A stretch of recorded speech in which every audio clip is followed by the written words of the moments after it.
दुधाच्या भेसळीच्या संदर्भामध्ये वारंवार पत्रकार परिषदा घेऊन आंबेगाव तालुक्याची एक प्रकारे संपूर्ण राज्यात देशात बदनामी होते. शेतकऱ्यांसाठी आम्ही त्या ठिकाणी काम करतोय. आपण सगळ्या मंडळींनी पाहिलेलं आहे. दुधाच्या बाजारभावासाठी किंवा दुधाच्या संदर्भामध्ये असलेले सगळेच प्रश्न आत्तापर्यंत पोटतिडकीने मांडण्याचं काम आम्ही त्या ठिकाणी केलेलं आहे.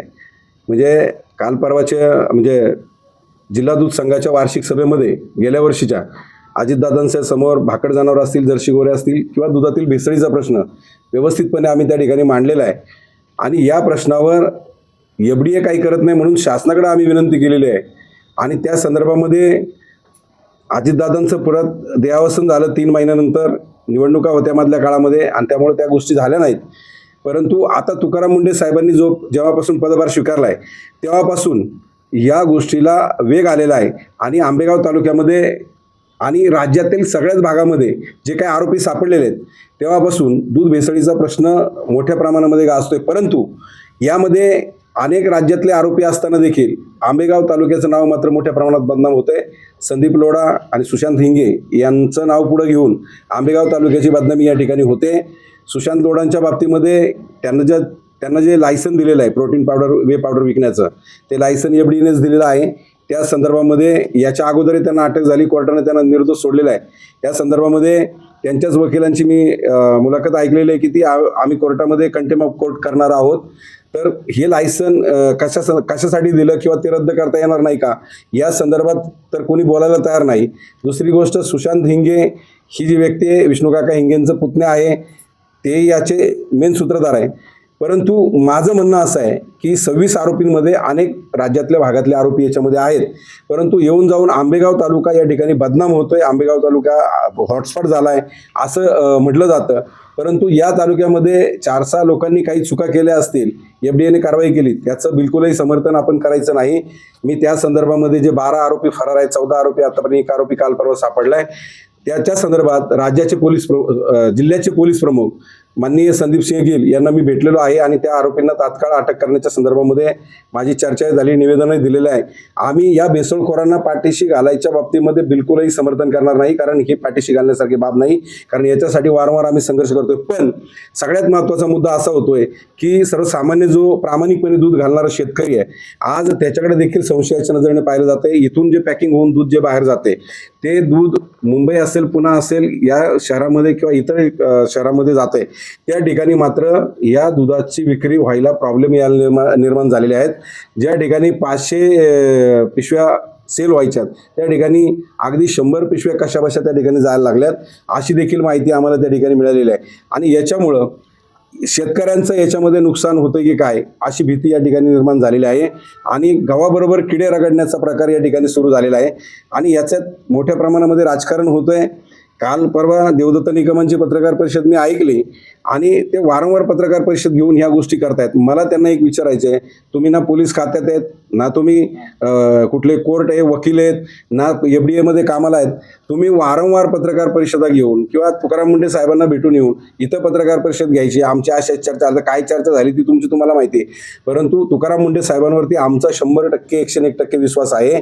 त्यांनी ज्या पद्धतीने कारवाई सुरू केलेली आहे ती अतिशय चांगल्या पद्धतीची आहे, स्वागतार्ह, सगळ्या स्तरातून त्याचं स्वागत होते. पोलीस त्यांचं काम त्या ठिकाणी करतील. मी आत्ताच सांगितलं संदीप सिंह गिल SP साहेबांना मी त्या संदर्भात राहिलेल्या आरोपींच्या संदर्भात निवेदन दिलेलं आहे आणि कायद्याप्रमाणे त्यांना शिक्षा देईल. परंतु वारंवार हा विषय उपस्थित करून किंवा आता आपल्याकडे गोवर्धन सारखी मोठी डेअरी आहे, हे म्हणतात मोठा बोका आहे त्याच्यामध्ये. अरे बाबा, बोका असू नाही तर कोण आका असू, FDA पाहिल ना, ते पोलीस पाहतील, ते कायदा पाहिल. तुम्ही वारंवार आंबेगाव तालुक्याला बदनाम केल्यामुळं आज सगळी लोक, आंबेगाव तालुक्यातल्या बाहेरची लोक आंबेगाव तालुक्यातल्या लोकांकडे संशयानं पाहायला लागलेले आहे. आणि अल्पभूधारक शेतकऱ्याचं ज्याच्यावरती पोटपाणी आहे, जर दूध धंद्यावर, तो थेंबर पाणी सुद्धा घालत नाही. भेसळखोरांच्या बाबतीमध्ये आमची भूमिका आजही ठाम आहे. कुठल्याही परिस्थितीमध्ये यांना माफी केल्याने, माझं तर म्हणणं, यांना फाशी शिक्षा दिली तरी आमची हरकत नाही, कारण हे त्या योग्यतेने काही लहान लेकरांना ते दूध पाजायचं असतं. परंतु या प्रश्नाच्या आडून इथं जे राजकारण सुरू आहे हे राजकारण आम्हाला मान्य नाही. आणि ज्या विषयाच्या संदर्भामध्ये तुम्ही वारंवार पत्रकार परिषदा घेताय, हा विषय काय काल परवा आलेला नाहीये. तुकाराम मुंढे साहेब आल्यापासूनच तुम्हाला साक्षात्कार झालेला आहे. याच्या अगोदरपासून तुम्ही साक्षीदार आहे. आम्ही अनेक वेळा हे विषय उपस्थित केलेला आहे, परंतु या प्रश्नाची तड कुठं लागली नाही. परंतु अचानक साक्षात्कार होऊन ही मंडळी या ठिकाणी या प्रश्नाचं राजकारण करायला लागलेलं आहे असं मला या ठिकाणी वाटते नाही, ती वस्तुस्थिती आहे. माझं त्यांना सांगणं आहे की तुम्ही स्वतःला शेतकरी पुत्र म्हणून घेताय, परंतु आंबेगाव तालुक्याला किंवा इथल्या लोकांना सगळ्यांना इथं बदनाम करू नका, कारण बदनामीमुळं आज तालुक्याचं नाव राज्यामध्ये देशामध्ये खराब होत आहे. कोण व्यवसाय करतंय, कशा पद्धतीनं करतंय, चुकीचं करतंय की बरोबर करतंय याला पाहायला यंत्रणा आहे. तुम्ही मीडिएटरची मधली निरोपाची भूमिका पार पाडू नका. तुम्ही तुमचं काम करा. या तालुक्यामध्ये बाकीचे अनेक प्रश्न आहेत. दुधाचा प्रश्न प्राधान्यानं गरजेचं आहे. भेसळीचा प्रश्न तर दुधाच्या बाबतीमध्ये तर आहेच, पण बाकीच्या सगळ्या गोष्टीमध्ये आहे. हे सगळं करत असताना ह्या गोष्टी कुठेतरी थांबल्या पाहिजे असं आम्हाला वाटतं आणि म्हणून ही आजची पत्रकार परिषद आम्ही या ठिकाणी घेतोय. आणि त्यांनी दुसरी एक गोष्ट मला आवर्जून सांगायची की कांद्याचे भाव माझ्यामुळं वाढले, बोर्ड लावलेले आहेत अनेक ठिकाणी. आता तुम्ही सगळे साक्षीदार आहे. कांद्याची आंदोलनं प्रभाकर बांगर स्वाभिमानी शेतकरी संघटनेने किती वेळा केली. आम्ही कुठं बोर्ड लावले का बाबा आमच्यामुळे कांद्याचे भाव वाढले, किंवा दुधाच्या आपल्या ऊसाच्या संदर्भामध्ये सुद्धा आपल्या कारखान्यावर 7 दिवस आमरण उपोषण केलं 2022-23ला. आमच्यामुळंच आम्ही कधीही त्याचं क्रेडिट घेतलं नाही. 400 रुपयाची आमची मागणी होती, 350 हप्ता जाहीर केला, 300 रुपयांनी पैसे दिले, त्याच्यातही 50 रुपये भागविकास शिक्षण निधी काढला. 400 रुपयाची आमची मागणी होती. त्यानंतर वळसे पाटील साहेबांचा आम्ही पुतळा जाळला. हे सगळं तुम्ही साक्षर, माझ्यावर हल्ला झाला, सगळं तुम्हाला माहिती आहे. आम्ही कधीही त्याचं क्रेडिट घ्यायचा प्रयत्न केला. हे म्हणले आम्ही जागेवर बॅलन्स शीट बदली केलं, म्हणले माझ्यामुळे 300 रुपये भेटले. म्हणले अरे बाबा आता मला कशाला बोलायला लावता, तुम्हाला मासिक मीटिंगमध्ये शिपायाच्या शेजारी बसवलं जातं. तुम्ही आता मला ते कोणाबद्दल ह्या गोष्टी बोलायच्या नाही, परंतु तुम्ही ह्या गोष्टीचं क्रेडिट घेताय. आम्ही आमचं आयुष्यपणाला लावलंय, 14-15 गुन्हे आमच्या अंगावर आहेत, कोर्टाचे खटले आमच्यावर चालू आहेत, आम्ही कधीही त्याचं क्रेडिट घेत नाही. ते म्हणले बिबट्याच्या संदर्भात तुम्ही साक्षीदार आहे, प्रांत कार्यालयावर पहिला मोर्चा बिबट्याच्या संदर्भात सगळ्यात आधी या प्रभाकर बांगरनी काढलाय. आमच्या मागण्या ज्या आहेत त्याच मागण्या घेऊन तुम्ही नंतर उतरले. बरं, नंदी चौकात जे आंदोलन झालं त्या पहिल्या 5 आरोपींमध्ये प्रभाकर बांगर आहे, माझ्यावर पण गुन्हे दाखल आहेत. तुम्ही या गोष्टीचं क्रेडिट घ्यायचे कामं बंद करा. आणि कर्जमाफीचा विषयाचं सुद्धा बोर्ड लागलेत. अरे शरम वाटली पाहिजे. नागपूरला जे आंदोलन झालं, बच्चू भाऊंच्या नेतृत्वाखाली चळवळीतल्या सगळ्या संघटना त्या ठिकाणी एकत्र झाल्या, शेतकरी संघटना, आणि सरकारला तारीख जाहीर करायला भाग पाडलं. खरं की नाही मला सांगा. आणि त्यानंतर आताही वाणी साहेब तुम्ही सोसायटीचे चेअरमन आहे पिंपळगाव आर्वीच्या, मी त्या दिवशी त्यांनाच प्रश्न विचारला, पहिली यादी आली, दुसरी कधी येणार आहे, तिसरी कधी येणार आहे. हे सगळा जो खेळ चाललेला आहे कर्जमाफीचा, याच्याबद्दल का तुम्ही बोलत नाही? अरे आणि मधल्या 3 महिन्याचं व्याज सोसायटीला भरायला भाग पाडलंय, म्हणजे सोसायट्या बंद पाडायच्यात का सरकारला? सरकार कशा पद्धतीने वागतं याच्यावर तुम्ही बोलत नाही. फक्त आमच्यामुळं कर्जमाफी झाली. 3 दिवस समजा तुमचे नेते रोहित पवार पंढरपूरला बसले, तिसऱ्याच दिवशी लगेच उपोषण संपलं. अरे प्रभाकर बांगरनी 6-7 दिवस उपोषण केलेलं आहे. आम्ही कधी पाठ थुपटून घेतली नाही. समाजासाठी काम करायचं आणि बाजूला व्हायचं. विजयाच्या संदर्भामध्ये अनेक लोकांना डिप्या देण्याचं काम 1 रुपया न भरता आम्ही केलेले. शेती पंपाची लाईट बिल शेतकऱ्यांना आम्ही भरू दिले नाही. तुम्हाला सुद्धा सहकार्य केलेलं आहे. तुम्ही सगळी मंडळी आहे समोर. तुम्ही सुद्धा, मी कधीही त्याचं क्रेडिट घ्यायचा प्रयत्न केला नाही. जर पैसे भरले असते शेतकऱ्यांनी बिलाचे ते वायाला गेले असते आणि शेतकऱ्यांना त्याचा फायदा नसता मिळाला. मी त्यांना तेच सांगितलं की शेतीमालाला हमी भावाचा कायदा नाही आणि शेतकऱ्याच्या शेतामध्ये डिप्या पोल उभे केलेले आहेत, त्याचं जे भाडं आहे ते तुमच्याकडे बाकी आहे, याचा हिशोब करा आणि आमचं जे काही बिल आहे ते शासनाकडे मागा. आम्ही लाईट बिल भरू शकत नाही. इतर गोष्टीच्या बाबतीमध्ये सरकारला काळजी आहे, पण शेतकऱ्याच्या शेतीमालाच्या संदर्भात कायदे नाही, काळजी नाही. आणि स्वतःला शेतकरी पुत्र म्हणून घ्यायचं. आता कोण शेतकरी पुत्र म्हणून घ्या? तुम्ही शेतकऱ्याचेच आहेत, पण तुम्ही तुमच्या नावापुढे ते लावता का? आम्ही पण लावत नाही, कारण आम्हाला खात्री आहे आम्ही शेतकऱ्याचेच पोटचे. त्याच्यामुळं आता मला त्या भाषेत बोलायचं नाही, परंतु कुठेतरी उगाच काहीतरी बिरदावली लावायची, डांगोरा पिटवायचा, हे जे प्रकार आहेत हे धंदे बंद करा. अनेक गोष्टी तुमच्याबद्दल आम्हाला सगळ्या माहिती आहेत. आता काल 2 वर्षापूर्वी बाजार समितीची निवडणूक झाली, त्यावेळेला तुमची उमेदवारी नाकारली. तेव्हापासून यांच्याबद्दलचा आकस तुमच्या मनामध्ये निर्माण झाला. तुम्हाला कारखान्यावर ज्या वेळेला चेअरमन केलं 10 वर्ष, तुम्हाला बाजार समिती सभापती केलं, तुम्हाला लोकसभेची निवडणुकीला तिकीट दिलं, देवेंद्र शेट्टी त्यांनी तुमचा खर्च केला, तेव्हा ही माणसं तुम्हाला वाईट नाही दिसली. तोपर्यंत यांचं दूध बेकार दिसलं नाही, याच्यात भेसळ दिसली नाही. परंतु आता अचानकच साक्षात्कार कुठून झालाय तुम्हाला? मला हेच काही कळत नाही. अरे बाबा, मी तुला मानलं असतं, तू जर त्यांच्यात राहून जर हिंमत केली असती ना तर मी, आणि हे बोलला असतं तर मी म्हणलं असतं अरे बाद धर्या. मी तुम्हाला माहिती म्हणून सांगतो, साहेबांची माझी खटकाखटकी कुठं झाली? सत्तेमध्ये असताना मी तर आंदोलन केलं होतं, तुम्हाला माहिती, मी त्यांच्याबरोबर होतो, तरी सुद्धा मी शेतकऱ्याच्या प्रश्नावर कधी कॉम्प्रोमाइज केला नाही. साहेब मला बोलले आपली सत्ता असताना तू कशाला हे आंदोलन वगैरे करतो? साहेब म्हणलं आमचं पोटपाणी त्याच्यावर आहे. आम्ही तुम्हाला निवेदन दिलं होतं, सरकार जर बाजारभाव वाढून देत नसेल दुधाला, 17-18 रुपयापर्यंत बाजार आले होते, तर म्हणलं आम्ही करायचं काय? आणि मग त्या मुद्द्यावर काही गोष्टींच्या बाबतीमध्ये मला काही गोष्टी नाही पडल्या. मी सगळं सोडून कुठल्याही पक्षात न जाता राजू शेट्टींचं नेतृत्व स्वीकारलं आजपर्यंत प्रामाणिकपणे काम करतोय. मला देखील ही लोक मंडळी बदनाम करायचा प्रयत्न करतात. त्यांच्या काही लोकांनी ज्या कमेंट केल्या, आता माझा जुना मोबाईल नवीन मोबाईल आणला मी, त्याच्यामध्ये आहेत माझ्या आईवरून तमका असे घाणेरडे शब्द वापरलेत. तो पुरावा मी तुम्हाला दाखवणार आहे. एवढे घाणेरड्या वृत्तीची ही माणसं आहेत. मी तुम्हाला सांगतो, हे दुसऱ्याला नावं ठेवत असताना तुम्ही किती सुसंस्कृत आहात. आम्ही आमची भूमिका म्हणजे कशावरून चाकणला जे काही कांद्याचं आंदोलन घेण्यासाठी मी तिथं मीटिंग कॉल केली होती, शेतकऱ्यांना बोलवलं होतं, हे तिथं आले आणि तिथला तो प्रकार झालेला तुम्ही पाहिलेला आहे. तर अशा पद्धतीनं तुम्ही जर वागत असाल, मी आजपर्यंत काहीच बोललो नाही. बाजार समितीच्या बाबतीत काय झालं सभापती असताना हे सगळं मी सांगेल. कारखान्याच्या बाबतीमध्ये सुद्धा हे चेअरमन असताना काय काय गोष्टी घडल्यात हे सगळे विषय योग्य वेळ आल्यानंतर मी सांगणार आहे. अनेक काळूराम गायकवाड नावाच्या सफाई कामगारांना आत्महत्या का केली, त्याच्या आत्महत्येला कारणीभूत कोण आहे, ती फाईल आजही पोलीस स्टेशनला पेंडिंग आहे. अशा अनेक विषय आहेत आणि बाकीच्याही भानगडी खूप आहेत. पण आज मला फक्त दुधाच्या भेसळीवर या ठिकाणी फोकस करायचा आहे, कारण हा प्रश्न सध्या महत्त्वाचा आहे. आणि याच्यामध्ये आंबेगाव तालुका पूर्णपणे बदनाम होतोय आणि याच्यामध्ये सर्वसामान्य जो अत्यल्प भूधारक शेतकरी याच्या दूध धंद्याचं वाटोळं होतं की काय, अशी भीती आमच्या मनामध्ये निर्माण झाली. आणि म्हणून ही पत्रकार परिषद मी या ठिकाणी घेतोय. यांना फक्त राजकारण करायचं आहे आणि हा जो कलगीतुरा चालू आहे खुर्द आणि बुद्रुकमध्ये राष्ट्रवादी, हा कुठेतरी थांबला पाहिजे, ही आमची भूमिका आहे. आंबेगाव तालुक्यामध्ये मंचर पोलीस स्टेशनला 26 लोकांच्या विरोधात गुन्हा दाखल झाला. ही सगळी महाराष्ट्रातील लोक होती. सगळ्यांचा गुन्हा मंचरला दाखल झाल्यामुळं मंचरचं नाव येणार, आंबेगाव तालुक्याचं नाव येणार. दूध भेसळांवर कारवाई करावी अशी देवदत्त निकम यांनी मागणी केली. तुकाराम मुंडेबरोबर काय चर्चा झाली ते त्यांनी इथं सांगितलं. चुकलं काय? आणि तुम्ही मगाशी म्हणाले आका बोका, हे आका बोकाचं वकीलपत्र घेऊन तुम्ही निकम यांना बदनाम करता का? मला कोणाचं वकीलपत्र घेण्याची वाणी साहेब गरज नाहीये. हे प्रश्नच तुम्ही मुद्दाम मला आरोपीच्या पिंजऱ्यात उभं करतायत. प्रश्न तर होणार ना. होऊ द्या ना. माझं म्हणणं काय आहे, तुम्हाला मी मगाशीच सांगितलं माझे आणि त्यांचे संबंध किती चांगले आहेत आणि कसे तुम्हाला माहिती आहे. यांचा माझं तर काही संबंध नाही आहे. एवढा संघर्ष मी त्यांच्याबरोबर केलेला आहे आणि आजही त्यांच्या विरोधामध्ये जे काही झालं, माझ्यावर हल्ला बिल्ला, त्या केसेस कोर्टामध्ये चालू आहेत. माझं म्हणणं काय आहे की आंबेगाव वारंवार हा विषय वाजवून या ठिकाणी हा दूध धंदा या भागातला अडचणीमध्ये येतो की काय. आणि दूध धंदा म्हणण्यापेक्षा जो शेतकरी अल्पभूधारक अत्यल्पभूधारक शेतकऱ्याचं जीवन याच्यावर आहे त्याला अडचणी निर्माण होतात की काय, अशी परिस्थिती या ठिकाणी निर्माण होते. आंबेगाव तालुक्यातलं दूध नको, जे डिस्ट्रीब्युटर आहेत आपल्या बाहेरचे, तेही मुलं मला सांगतायत की जिथं 500 पिशव्या जातात तिथं आमच्या 100 पिशव्या जायला लागल्यात. आंबेगावचं दूधच नको. मग मला सांगा, या शेतकऱ्यांनी दूध कोणाला घालायचं हा प्रश्न आहे. मी पुन्हा एकदा सांगतोय वाणी साहेब, हे जे कोण आहेत ना यांना तुम्ही जेलमध्ये टाका, त्यांना फाशीची शिक्षा द्या, आमची ही भूमिका आहे. परंतु वारंवार या ठिकाणी बदनाम करू नका. आणि त्याला पाहिलाच स्वतंत्र यंत्रणा आहे. पोलीस त्यांचं काम करतात, एफडीए त्याचं काम करतंय, कोर्ट त्या पद्धतीनं निर्णय घेईल, पाहिल, सगळ्या गोष्टी होतील. परंतु वारंवार या विषयावर हे करून या तालुक्याचं बदनामी करून या ठिकाणी इथल्या शेतकऱ्याला अडचणी निर्माण करू नका, हेच मला त्यांना सांगायचं आहे. तुम्ही जी भूमिका घेतली त्या भूमिकेला आमचा विरोध नाही, त्याचं स्वागतच आहे.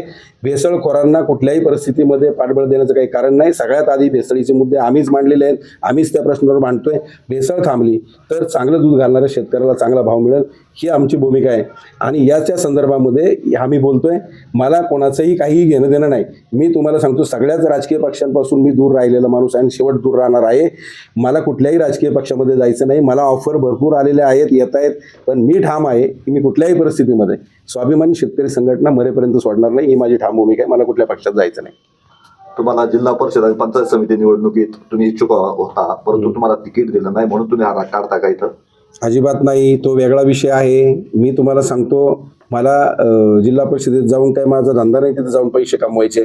मी सुखी समाधान नाही. पण एक रस्त्यावरची लढाई लढणारा शेतकऱ्याचा मुलगा जर सभागृहामध्ये गेला तर अजून चांगलं काम करू शकतो, या भावनेनं मी तिमध्ये. आणि राहिला प्रश्न, विधानसभेला आम्ही त्यांना मदत केली होती, त्यावेळेला त्यांनी मला शब्द दिला होता. राजू शेट्टी साहेबांनी सांगितलं होतं त्यांचं काम करा, पण त्यांच्याकडून जिल्हा परिषदचा शब्द घ्या. त्यांनी तो शब्द पाळला नाही. त्या संदर्भातली भूमिका मी त्यावेळेलाच क्लिअर केलेली आहे. तिथं जाऊन आहे काय, तिथं काय मिळतं? आता सगळं वैयक्तिक लाभाच्या योजना ऑनलाईन झाल्यात, सगळं झालंय, काही नाही तिथं. फक्त एक सभागृहामध्ये काम करायची संधी जर मिळाली असती तर एक आपलं कौशल्य वापरून आपल्याला समाजाबद्दल आस्था आहे, आपल्या ह्या भागातल्या लोकांना आपल्याला चांगला न्याय देता आला असता, ही प्रामाणिक भूमिका आहे. त्यांनी नाही दिलं तर मला फरक काय पडतो? मी समाजासाठी काम करतोयच ना. मी माझं काम कुठं थांबवलंय आणि त्याच्यावर काय माझं प्रपंच आलंय का, पोटपाणी आलंय? माझ्या घरात राहिला प्रश्न, या निवडणुकीमध्ये सुद्धा या लोकांनी माझी बदनामी केली. मला सांगा, मी 2 वर्ष आधीपासून इच्छुक होतो, सगळ्यांना माहिती होतं. मग ऐन वेळेला मी माघार घ्यायची, घरी बसायचं का? मग हे म्हणले विष्णू काकानं याला उभा केला असं पैसे देऊन, असं अशी माझी बदनामी सुद्धा या लोकांनी केली. मी ते सगळं सांगणार आहे, कारण त्यानंतर माझ्या मुलाचं लग्न होतं, कौटुंबिक मला मी माणूसच आहे, माझ्या पत्नीचा आजार पण सगळ्या गोष्टी तुम्हाला माहिती आहे. पण विषय असा आहे की ती बदनामी माझी केली आणि प्रामाणिकपणे मी जर निवडणुकीला सामोरं नसतं गेलो तर ती कोणी म्हणले असते पैसे घेऊन गप्प बसला. म्हणजे सगळ्या बाजूनी मला बदनाम. आणि त्यानंतर वाणी साहेब पण आले होते, मी देऊला जाऊन 3 दिवस अन्नत्याग केलेला आहे. अरे तुमच्यावर जे उपकार केले त्याची जाण जरा तरी ठेवा. लोकसभेच्या निवडणुकीत सुद्धा मोटरसायकल स्वतःचं पेट्रोल घालून हडपसरपर्यंत या माणसाचा मी प्रचार केलेला आहे. हे त्याला या प्रेस कॉन्फरन्सद्वारे ऐकायला जाऊ द्या, मी तेही सांगतो. पण केलेल्या उपकाराची या माणसाला जाण नाही. बेईमानी यांच्या रक्तातच आहे. मला त्याच्याबद्दल म्हणायचं नाही. काय मला जिल्हा परिषद मिळाली नाही म्हणून काय प्रभाकर बांगर बारीक ठरणार नाही, त्याच्यावर काय माझं आलेलं नाही. समाजाचं काम करायचं म्हणलं आजही प्रशासनावर आमची प्रचंड पकड आहे आणि आम्ही प्रशासनाला वाकून काम करायची ताकद आमच्यामध्ये आहे. राष्ट्रवादी काँग्रेस पक्षापेक्षा तुम्ही एकदम आक्रमकपणे देवदत्त निकम यांना प्रत्युत्तर करताय. मग राष्ट्रवादी काँग्रेस पक्ष याच्यात कमी पडतो, काय मत आहे तुमचं एक वैयक्तिक मत? आता मी स्पष्टपणानं सांगतो, कमी पडतो म्हणजे आता तो तर त्यांचा भाग आहे, त्यांनी त्यांची भूमिका मांडली पाहिजे आणि जे खरं आहे ते खरं बोललं पाहिजे आणि जे खोटं आहे ते खोटं सांगितलं पाहिजे समाजापुढं. जर तुमची भूमिका क्लिअर असेल, छाप असेल तर घाबरायचं काय कारण आहे? आजही मी पत्रकार परिषद घेतोय, परंतु माझं पत्रकार परिषद घेण्याचा उद्देश एकच आहे. ठीक आहे ना, एखादा विषय लिमिटपर्यंत झाला पाहिजे. आज गुन्हे दाखल आहेत, FDA तुकाराम मुंडे साहेब व्यवस्थित पद्धतीनं काम त्या ठिकाणी करतात. अरे म्हणजे तुमचा त्यांच्या पोलिसांवर विश्वास नाही, तुमचा तुकाराम मुंडेंवरती पण विश्वास नाही, असा त्याचा अर्थ होतो. तुमचा न्यायव्यवस्थेवरती पण विश्वास नाही का? यांचं ठीक आहे ना, कोण आका बोका कोण भेसळखोर आहे, अरे त्याच्यावर तेच कारवाई करतात. तुला अधिकार दिलेत की काय बाबा? तुला ते असे स्पेशल काही अधिकार आहेत का त्यांच्यापेक्षा वेगळे? म्हणजे वारंवार ते विषय घेऊन तुम्ही एक प्रकारे ठीक आहे 4-2 लोक इथं चुकीचं वागले असतील म्हणून अख्ख्या तालुक्याला बदनाम करू नका. तालुक्यातली सगळीच लोक नालायक आहेत का? सगळेच चोर आहेत का? सगळेच बेसळखोर आहे का? याचाही थोडा विचार करा. दुसरी बाजू पण पहा. एक बाजू पाहत असताना दुसरी बाजू पण आपण सांभाळली पाहिजे. राज्यभर देशभर आंबेगाव तालुक्याची बदनामी त्या ठिकाणी होते. ठीक आहे, इथून जे काही गोष्टी सापडल्या, पण याचा दुष्परिणाम काय होतील याचाही विचार आपण या ठिकाणी केला पाहिजे. त्यांना सगळं केलं, आता काय होतंय हे लांबत राहील फार मोठं. मग त्याला मी स्वतंत्रपणे योग्य वेळेला सांगेल ना सगळ्या गोष्टी काय यांच्यापासून गेलो. आता ज्या वेळेला विधानसभेला यांना पाठिंबा द्यायची भूमिका आम्ही घेतली त्यावेळेला माझ्या कार्यकर्त्यांची मिटिंग, मी आता माझ्याबरोबर माझे कार्यकर्ते त्यांनाही तुम्ही विचारू शकता, सगळ्यांची 2दा मिटिंग घेतली. हा माणूस 2 मिनिटं आमच्या कार्यकर्त्यांना भेटायला सुद्धा आला नाही. एवढा घमेंडी आणि स्वतःला अहंकारी समजणारा हा माणूस आहे. अख्ख्या निवडणूक प्रक्रियेमध्ये आम्हाला कुठली जबाबदारी सुद्धा दिली नाही. आम्ही आमच्या परीने आपलं करत होतो. म्हणजे ओव्हर कॉन्फिडन्स, स्वतःला फार अक्कल असल्यासारखं, शहाणा असल्यासारखं, अहंकारी स्वभावाचा हा माणूस आहे. अनेक वाईट अनुभव या माणसाच्या जवळ गेल्यानंतर आम्हाला आले, तरी सुद्धा आम्ही काही काळ सहन केला. परंतु याचा अतिरेक झाल्यानंतर या माणसाच्या जवळ जाण्याची आमची इच्छा नाही. मी जी फसवणूक आमची केली त्या संदर्भामध्ये राजू शेट्टी साहेबांशी पण बोललेलो आहे का साहेब यांनी दिलेला शब्द पाळलेला नाही. साहेब म्हणले योग्य वेळेला आपण काय भूमिका घ्यायची ती घेऊ काय, आणि योग्य वेळेला ज्याची त्याची लायकी आम्ही दाखवून देऊ. आणि 1800 मतं कोणाला चहा न पाचता मला जरी पडली असतील तर लक्षात ठेवा, एका झेडपी गटात बिना चहा पाचता 1800 रुपयाने 1800 मतं मी घेतलेत. 1500 मतांनी आमदारकीची निवडणूक हारलेत. वळसे तो देवदत्त निकम वळसे पाटील साहेब जिंकलेत. एक 8 जिल्हा परिषद गट आहे, इथले 5 आणि 3 पार 1200 मतं जरी पडली तर प्रभाकर बांगर 10-12 मतं घेऊ शकतो. याची मला खात्री, कारण तेवढं काम माझं प्रामाणिक या भागामध्ये आहे. भविष्यातला आमदार कोण करायचा हे आम्ही ठरवू शकतो. ही ताकद नक्की आमची आहे. तुम्ही बाजार समितीवर एक फार जोरदार आरोप केला का कोणीतरी आत्महत्या केली आणि ती फाईल माझ्याकडे आहे अजून, म्हणजे पोलीस स्टेशनला पेंडिंग आहे. काळूराम गायकवाड नावाच्या सफाई कामगारानं आत्महत्या केली. त्या कामगाराला चोरीचा खोटा आळ घेऊन, खोटा याचा अर्थ असं म्हणतो, खोटा आळ घेऊन यांनी कामावरून काढून टाकलं. जर देवदत्त निकम सभापती आहेत, त्यांच्या कार्यकाळात त्याला कामावून काढण्यात आलं. आणि जर त्यांनी चोरी केली असं तुमचं म्हणणं आहे तर पोलीस स्टेशनला तक्रार द्या ना, पोलीस इन्क्वायरी करतील आणि तो चोर आहे का नाही ते पोलीस सिद्ध करतील ना. पण तुम्ही त्याला डायरेक्ट काढून टाकलं. त्या बिचाऱ्याची अवस्था अशी, त्याची बायको अपंग, तोही थोडा अपंग, त्याला 6 महिने कुणी कामाला घेतलं नाही. त्याच्या 4थीला एक मुलगा होता आणि एक 6वीला मुलगा होता. मला आठवतंय अक्षरशः उपासमारीची वेळ त्या कुटुंबावर आली. एक पाव जर आणलं तर ती पोरं अर्धा पाव करून खात होती. अक्षरशः त्याच्या बायकोचे, त्या काळूराम गायकवाडच्या बायकोचे जबाब आहेत पोलीस स्टेशनला. पोलिसांनी यांना पत्र दिलं की हा माणूस तुमच्याकडे कामाला होता का? यांनी काय सांगितलं, म्हणजे आमच्याकडे कामालाच नव्हता. आता बाजार समितीतल्या सफाई कामगारांचं पेमेंट कुठं जमा होतं? शरद बँकेमध्ये. शरद बँकेची डिटेल काढल्यानंतर लक्षात आलं का हे बाजार समितीनेच पगार त्यांचा केलेला आहे. त्याचा पुरावा आम्ही पोलीस स्टेशनला दिला आणि डमडेरे म्हणून सचिव होते, त्यांनी आयडेंटिटी कार्ड दिले होते, ते आयडेंटिटी कार्ड पण पोलीस स्टेशनला दिलेलं आहे. आणि ती फाईल आजही पेंडिंगमध्ये आहे. आणि मग त्यानंतर ते प्रकरण आम्ही पुढे वाढवत बसण्यापेक्षा या सफाई कामगारांना घेऊन मी वाकडेवाडीच्या कामगार उपायुक्त कार्यालयामध्ये तक्रार दाखल केली. असंघटित कामगारांसाठी किमान वेतनाचा कायदा आहे आणि किमान वेतनाच्या कायद्याप्रमाणे पगार दिला गेला पाहिजे, ही भूमिका आम्ही त्यांच्या पुढे मांडली, पण त्यांनी त्याला किंमत दिली नाही. बाकीचे संचालक माझी विनवणी करत होते, पण हा बाबा माझ्याशी चर्चा करायला सुद्धा 1 मिनिट पण आला, एवढा अहंकारी माणूस आहे. यांनी वकील दिला, सचिव तारखेला यायचे, तो ज्याचा लेबर कॉन्ट्रॅक्ट होता धनंजय शिंदे यायचा. आणि मग तिथं कमिशनरनी सांगितलं जर किमान वेतनाप्रमाणे पगार दिला नाही तर मला बाजार समिती सील करावी लागेल. आणि त्या कॉन्ट्रॅक्टरला सांगितलं ज्याचा लेबर कॉन्ट्रॅक्ट तुझं लायसन मी सस्पेंड करेल म्हणले. तेव्हा हे लाईनीवर आलेत आणि तेव्हा आज त्या सफाई कामगारांना तिथे अहो त्या सफाई कामगारांना कशी वागणूक दिली, त्यांना ऑफिसमध्ये यायचं सुद्धा बंद केलं होतं, त्यांचा चहा सुद्धा बंद केला. म्हणजे ते दलित समाजाचे आहे ना, किती जातीवादी आहात. मला आता काही गोष्टी कामगार अनेक किती वर्ष माहीत झाला, ते सभापती असताना त्यांच्या वर्ष काळात सांगता ना सगळं वर्ष. त्याला एक 4-5 वर्ष झाले असतील. त्याच्यानंतर विधानसभेची निवडणूक झाली. हा असं असताना तुम्ही देवदत्त निकम यांना पाठिंबा दिला. त्यावेळेस तुमच्या लक्षात आलं नाही हा मुद्दा? नाही मुद्दा लक्षात आला नाही असं काही नाही आहे, परंतु त्यावेळेला मुद्दा जरी लक्षात नाही आला असं तुम्ही म्हणताय, पण त्यावेळेला असा विषय पुढे आलाच नाही ना. त्याच्यामुळं कामगारांना तेव्हा तुमची मैत्री होती, नाही मैत्री बित्री खायची. तुमचा पाठिंबा होता ना, हो पाठिंबा होता ना. तेव्हा हे लक्षात नाही आलं. नाही लक्षात नाही आला. तोच प्रकार आता त्यांचा चालू आहे ना.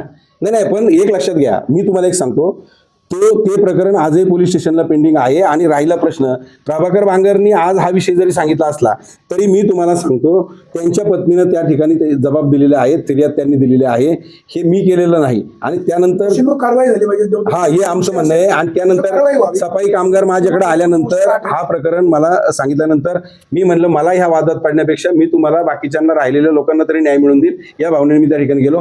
ही तक्रार प्रभाकर बांगरनी केलेली नाही, त्यांच्या पत्नीने केलेली तक्रार आहे, ते मी तुम्हाला सांगितलं. त्यांना न्याय मग आता ही केस ओपन करणार का परत तुम्ही, कसं आहे?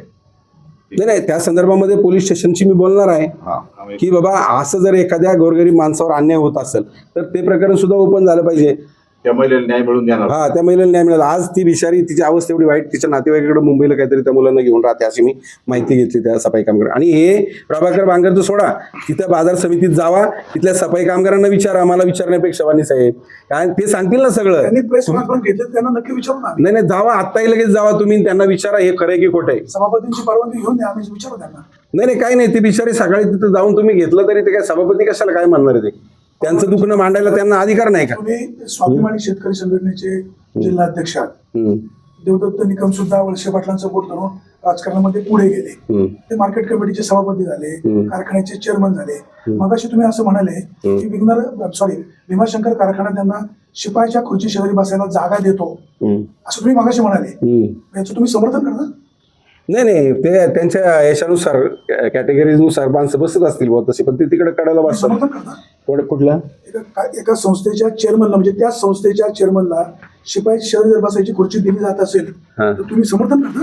नाही समर्थन नाही, हा त्यांचा भाग आहे. मला माहिती मिळाली म्हणून मी बोललो, मला बाकीचं काय करायचं, मी कशाला समर्थन करू?